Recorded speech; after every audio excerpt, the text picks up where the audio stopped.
Die geloof waardeur ek lewe, saamgestel uit die geskrifte van Ellen White, beoordeel uit die rekords. Want God sal elke werk bring in die gerig wat kom oor al die verborgde dinge, goed of sleg. Prediker hoofstuk 12 vers 14. In die groot dag van finale versoening en ondersoekende oordeel, is die enigste gevalle wat oorweeg word, die van die verklaarde volk van God.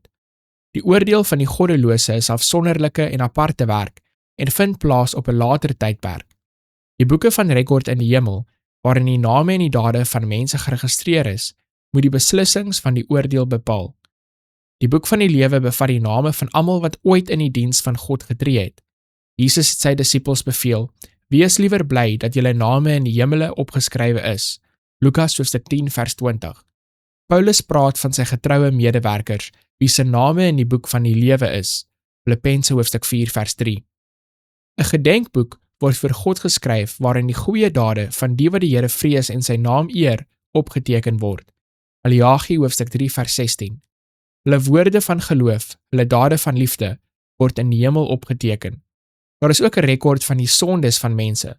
Die geheime doeleindes en motiewe verskyn in die onfeilbare register. Elke mens se werk word vir God hersien.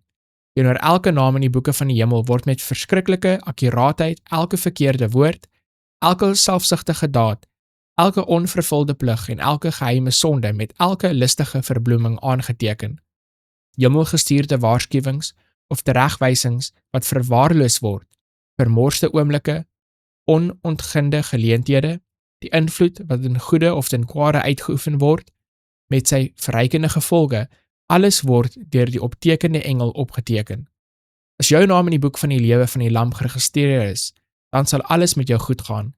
Wees gereed en gretig om jou foute te bely en dit te laat vaar, sodat jou foute en sondes vooraf na die oordeel kan gaan en uitgewis kan word.